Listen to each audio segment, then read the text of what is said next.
The Pats get their guy at number 4. That's where we start on this episode of Locked On Patriots.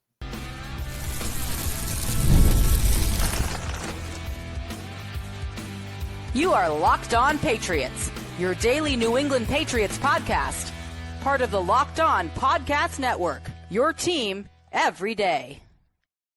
What's up, Patriots fans? I'm your host, Nick Cattles, born and raised in New England, your New England Patriots expert, host of the Everything Pats podcast, co-host of the Greg Bedard Patriots podcast with Nick Cattles, and also a sports talk show host veteran. On today's episode, the Patriots offseason has been exactly what it should have been to this point, and the Pats decided to be a little bit conservative later on in round 1. But first, Will Campbell is officially in the house. We appreciate you joining the show, making us your first listen, and for being an everydayer. The Locked On Patriots podcast is a proud partner of the Locked On Podcast Network, your team every day. And this episode is brought to you by LinkedIn Jobs. LinkedIn Jobs helps you find the qualified candidates you want to talk to faster. Post your job for free at linkedin.com/LockedOnNFL. Terms and conditions apply.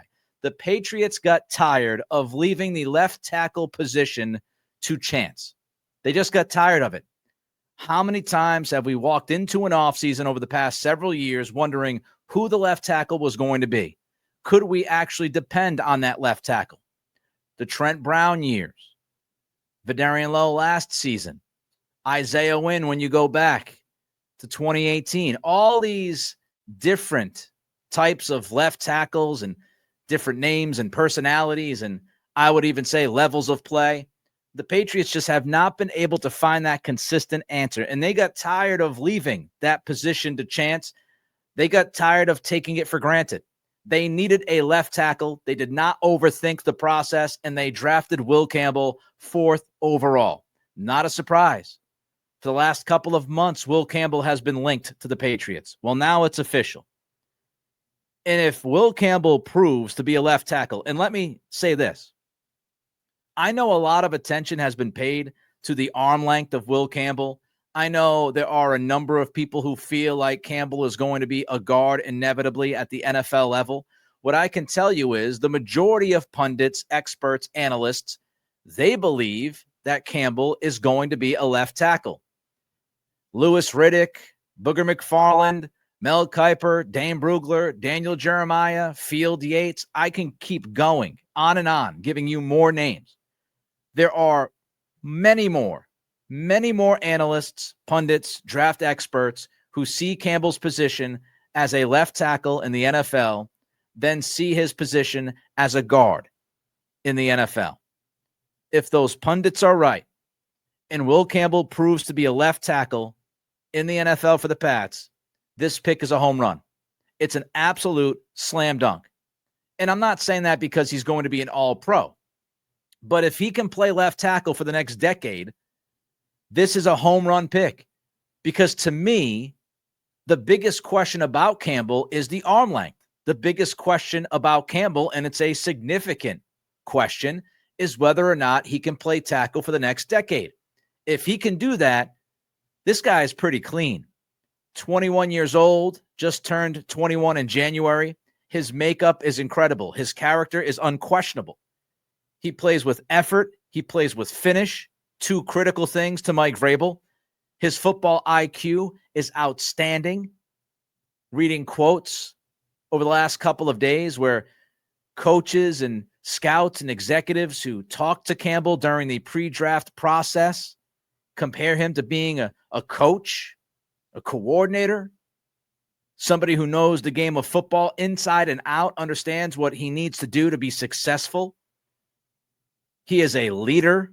There's absolutely no doubt about his leadership. And he's a true alpha.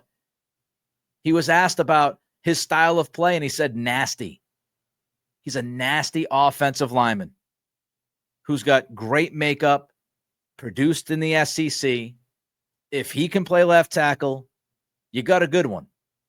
You got a good one, and you solved a huge problem, a problem that you have had a lot of trouble trying to solve.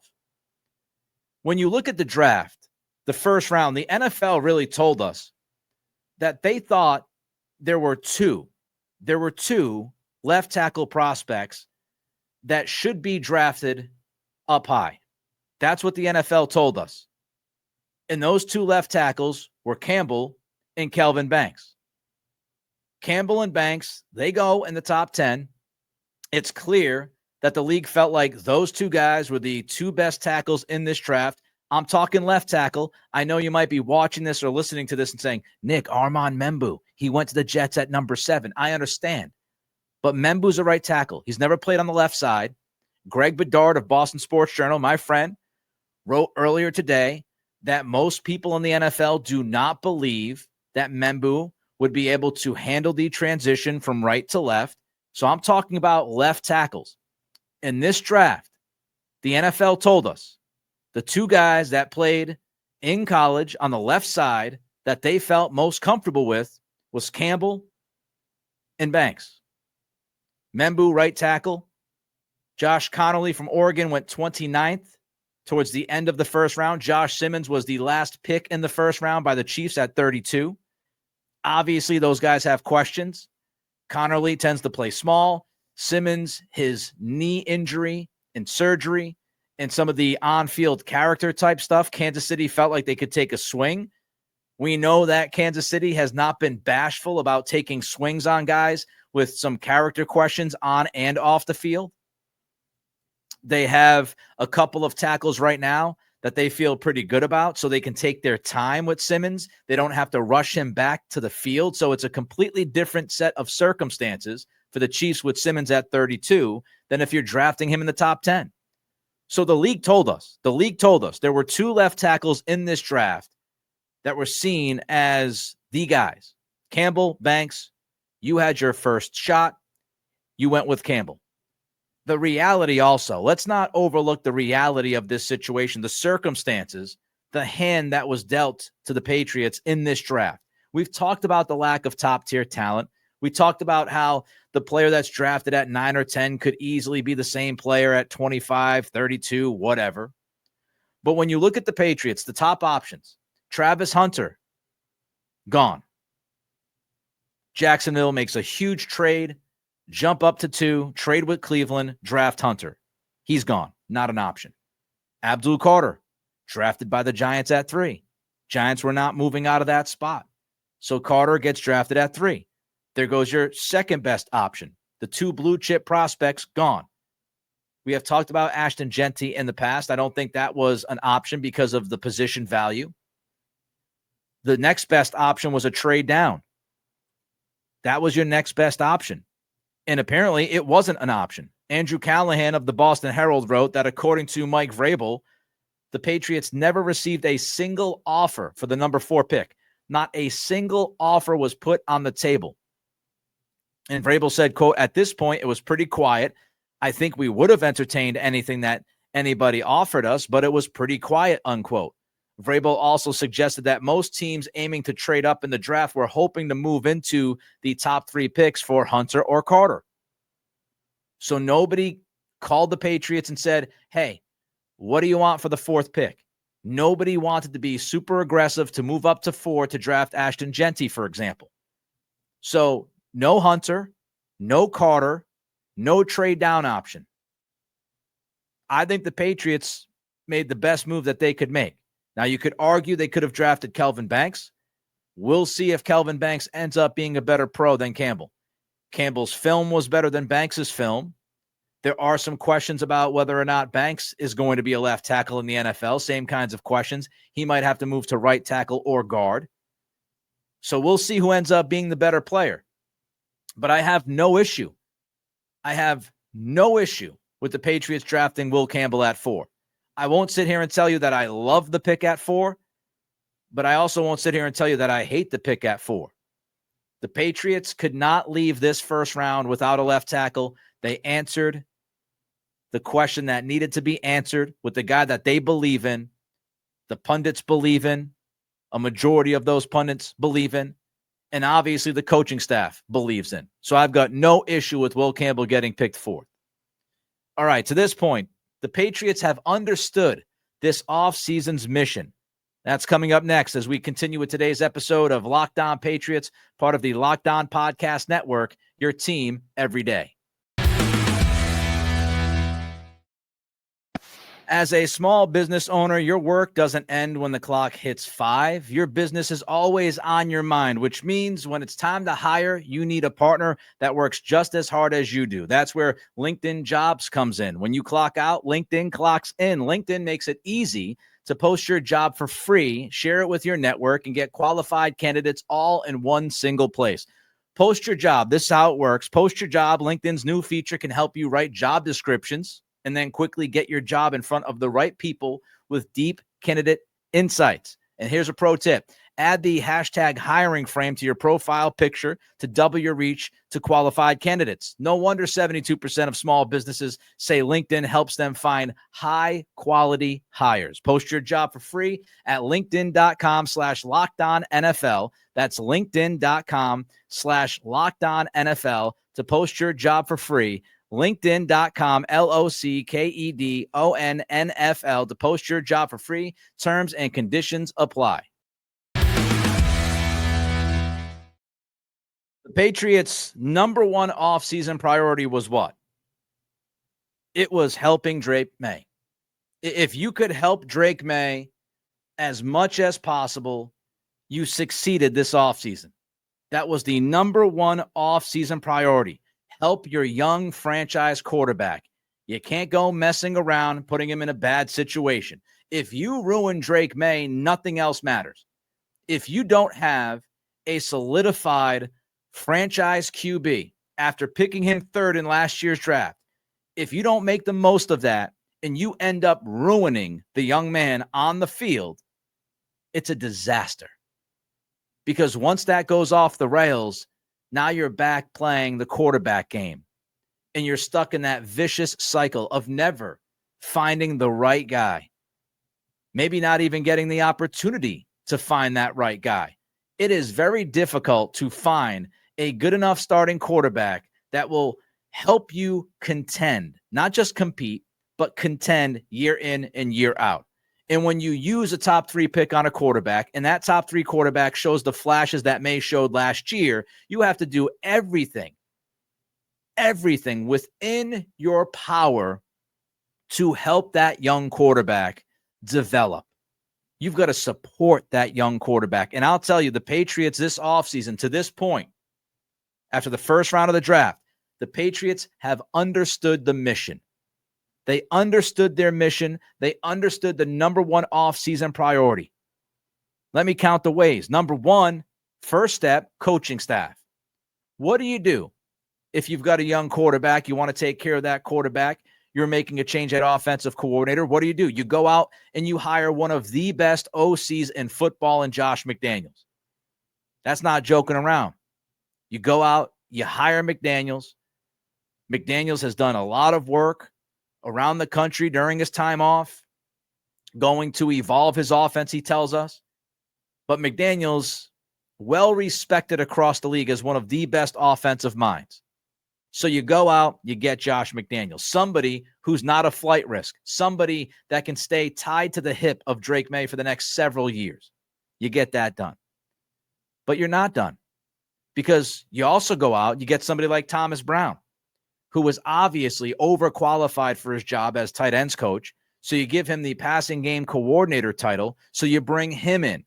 Well-respected offensive mind, younger guy from the Sean McVay tree. But you're not done. You go out and you get a former offensive coordinator and Todd Downing to be your wide receivers coach. Again, completely overqualified. You get the theme? McDaniels, Brown, Downing, and then your quarterback's coach, a young up-and-coming quarterback's coach, but somebody who just left the Cleveland Browns, somebody who has a good relationship with Alex Van Pelt, who happened to be your offensive coordinator last year during Drake Maye's rookie season. So what is that going to do? I'll tell you what that's going to do. It's going to allow Drake Maye to not skip a beat, because he's going to be taught the same fundamentals that he was taught last year. Consistency. And then if that wasn't enough, you hire Not one, not two, but 3 offensive line coaches. So you can make sure that every single offensive lineman during training camp is getting taken care of. The young guys are being developed. The older guys are being managed. And you get the absolute most out of that offensive line. So you have 3 offensive line coaches. I don't know how many teams in the league have 3 offensive line coaches. Not many, if any. Step 1, staff, check. Then you walk into free agency. And I'll mention this at the top. They obviously wanted to go hard after Ronnie Stanley. Ronnie Stanley did not get to free agency. I thought they should have signed a veteran left tackle. That was my wish. I think they had plenty of options. They decided not to be fair to this process as we talk about it. I do think they fell short in free agency at the left tackle spot. They could have found somebody. They had opportunities. Cam Robinson was out there. They didn't want to pay him enough. So they didn't get the left tackle done. They went hard after Chris Godwin. I don't think it's their fault that Godwin said thanks, but no thanks. But what else did they do? They went hard after Stanley. They went hard after Godwin. They got turned down, but they did accomplish a few things that will absolutely help Drake Maye in 2025. They signed Morgan Moses, stud of a leader, still a good football player, mountain of a man, right tackle, solidified, no doubt whatsoever. He is a bona fide starting right tackle in the NFL. You wave goodbye to David Andrews, a tough, emotional goodbye for a lot of fans. Guy was a captain, did a lot of terrific things here. But you cut the cord with Andrews, you go out and you sign Garrett Bradbury. I'm not telling you that Bradbury is awesome, but I am telling you he's an upgrade over Andrews. So you upgrade right tackle. You upgrade center. Doing pretty well. You re-sign Austin Hooper, who was a pretty dependable target for May last year. They have good chemistry. You bring him back. And then you go out and you sign Stephon Diggs, who, while he's not a number 1 anymore, he is certainly the best wide receiver in your wide receiver room right now. And yes, you've got to hope that he's going to be healthy and he's going to be able to get through it. But you paid him enough money to make him happy to bring him into the program. So you went out. You also signed Mac Hollins, which was a nice veteran piece in the red zone to help you out in critical situations, situational football, which Vrabel talks about a lot. So Diggs and Hollins, Hooper, Bradbury, Morgan Moses on the offensive line. So you did some good things in free agency. You could have done better, but you did some good things. You addressed some needs, and you brought in support for your young quarterback.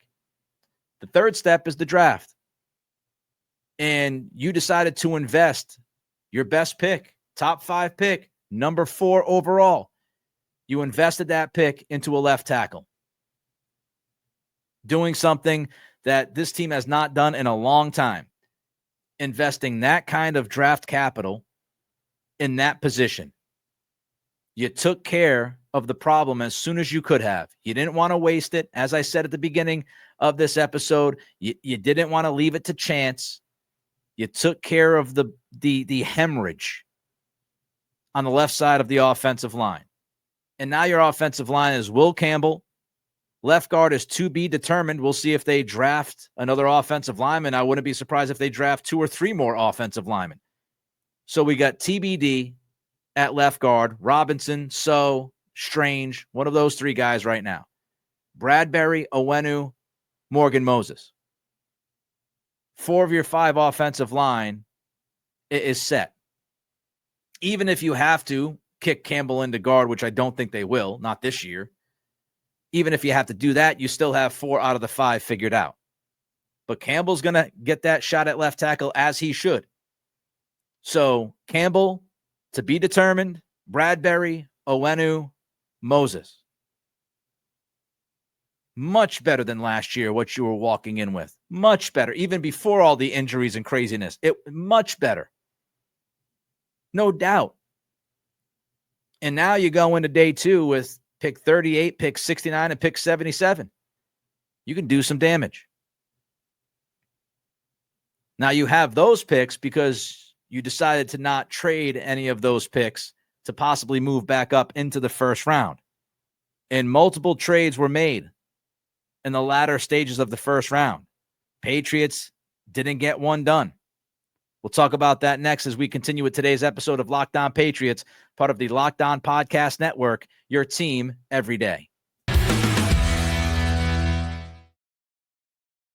It is NBA playoff time. We know that. Celtics up 2-0 on the Orlando Magic. FanDuel giving new customers an incredible way to get in on the action. Right now, when you join FanDuel and place your first $5 bet, you'll get $250 in bonus bets if your bet wins. I mean, I love how FanDuel makes betting so easy, whether it's picking my favorite team like the Celtics or diving into player props. Jason Tatum did not play the other night. Maybe you decided to dip in and take a look at Jaylen Brown and his player props. Maybe you took advantage of that. From three-pointers to steals to assists, FanDuel has so many ways to bet your favorite player props. And plus, after the game tips off, you can even combine live prop bets into a same-game parlay for a chance to win big.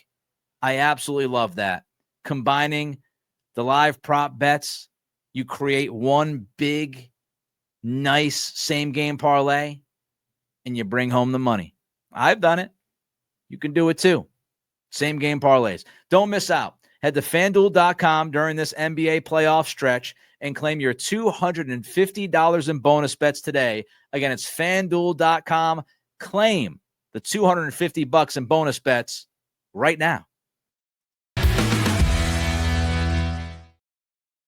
One of my favorite scenarios as we went over the possible draft workings was the idea of taking care of your left tackle, which the Patriots obviously did at number 4. You take care of the left tackle position, and then you trade back into the first round for either a left guard or a wide receiver so you can fill another hole. You can address that other hole with a first-round pick. Now we look at this. Hindsight. First round's over. And I ask you the question, did the Patriots miss out on an opportunity to fulfill that great scenario? They took Campbell at 4. There's your left tackle. Did they miss an opportunity to trade back into the first round to draft another high-caliber player at a spot that would help you? Let's take a look at some of these trades that were made. So the Giants traded the 34th pick, so the second pick in the second round. They traded pick 34, pick 99, and a 2026 third-round pick to Houston for Houston's number 25 pick overall. So that was one trade. Giants trade 34, 99, 2026 third for the Texans 25. The Falcons, man, oh man, did the Falcons come in heavy. My goodness. The Falcons traded 46 and 242. So 242, whatever, lottery ticket. Traded 46, 242, and this was the shocking part. The Falcons also traded a 2026 first-round pick to the Rams for pick 26 and 101. Falcons gave up a 2026 first-round pick to draft James Pierce at 26. The Eagles and the Chiefs, they wrapped this thing up at pick 31 and 32. The Eagles traded a late-round pick so they could swap from 32 to 31 to draft Jahad Campbell out of Alabama. So did the Patriots miss out on a golden opportunity to do some damage late in the first round and pick up another quality player? I'm out as far as the 3 trades I just went over. I'm out on those trades. I don't think the Patriots had much of a chance to complete those kinds of trades. Let's first begin with the Atlanta trade. It's bananas. To me, it's bananas to give up a future first-round pick to move back into the draft to select somebody at 26. And I know that Jordan Schultz from Fox Sports tweeted out that he spoke with several people around the league, and the reaction to that trade regarding the Falcons side was WTF. Falcons gave up way too much. That's a bananas trade. I'm not doing it. Then you look at the Giants. The Giants were trading back into the first round for a quarterback. They picked Jackson Dart, which I don't know if it broke the heart of ESPN or made ESPN happy, since ESPN could not get enough of Shedeur Sanders tonight. So you look at the Giants trading back into the first round for a quarterback, which means they're going to pay more than what another team is going to be willing to pay. Because when you move back into the first round for a quarterback, you tend to pay more. Just like if you move up in the first round in the top 10 for a quarterback, you tend to pay more on the price. So the Giants, they traded their second round pick, they traded a compensatory third round pick, and they traded a 2026 third round pick. I think that's too much. If you're the Patriots, you don't want to give up a second round pick, a fourth round pick, and a third round pick next year to move up a few slots. I just think that's too much. I would have been willing to give up the second round pick and maybe even the fourth round pick, second and a fourth, to move up. But that extra third, I think that's a little bit too much. And I think, again, it's because of the quarterback position and why the Giants had to pay that much. Kansas City, I don't even think that's possible. Kansas City was not going to move back to 38. You were not going to be able to move up into 32 or 31. That swap happened because the Eagles knew they wanted Jahad Campbell. The Chiefs knew the Eagles were not going to draft the offensive lineman that they wanted, which was Josh Simmons, because the Eagles have a fantastic offensive line. So that was an easy decision for Kansas City. You swap with the Eagles. Eagles pick defense. You get your left tackle, and you get a lottery ticket late in the draft for your troubles. But I don't think Kansas City would have had any interest in moving, down to 38 with the Patriots, because they wanted, reportedly, to come out of the first round with a tackle, and that's exactly what they did by drafting Simmons at 32. Now, we could bring up some other opportunities. I don't know. Reportedly, there were 8, 9, 10 teams who were willing to trade their picks in the 20s, but that was before the draft. So as the draft unfolds, we don't know what we don't know. Were some of those teams that were at first willing to trade, did they kind of back away from that stance when they started to see certain names fall down the board to them? I don't know. For example, Green Bay ended up drafting Matthew Golden. Green Bay was rumored to want to try to trade out of the first round to move back from that, I think it was 23 pick. So they were picking at 23.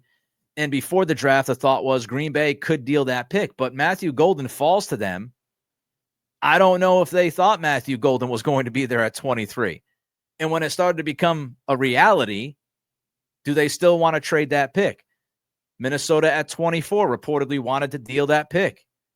Did they change their mind with how the board fell? This was an unpredictable first round. I don't know how many people had Tyler Booker, for example, going 12 to Dallas.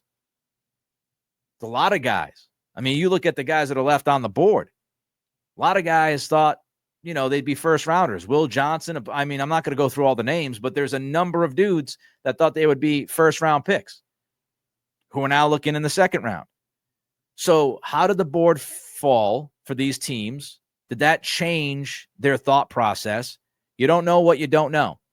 And I can't kill the Patriots yet about not moving into the first round because of the stuff we've already discussed. And also, I don't know what they're going to do during day 2. What if the Patriots go out there and just crush day 2? Are we going to complain that they didn't move back into round 1 if we're thrilled with all the picks they make? If they pick Jaden Higgins or Jalen Noel or whoever at 38, are we sitting there saying, you know what? It actually worked out for them. They ended up getting 3 quality players. Maybe they do make a trade. Maybe they trade 69 and 77 to move into the second round and come away with 2 really good football players in round 2. So we don't know how rounds 2 and 3 are going to unfold. So I don't have the complete picture. I'm not going to sit here and kill them and say they should have traded back in, because we don't know what's going to happen day 2. A lot of different things can happen. a lot of different things. And there's still a lot of talent on the board that's left. So I think it's a big day 2 for the Patriots, and I'm excited. They got picked 38, 69, and 77. I think they can do some damage. All right, that wraps up this edition of Locked On Patriots. Let me know your thoughts on today's topics. Reach out to me on Twitter at NickCRadio. And don't forget to throw a comment in on the YouTube channel. Always love those comments. Thank you for making Locked On Patriots your first listen today. Have a great weekend. Enjoy the rest of the draft, and we will see you on Monday.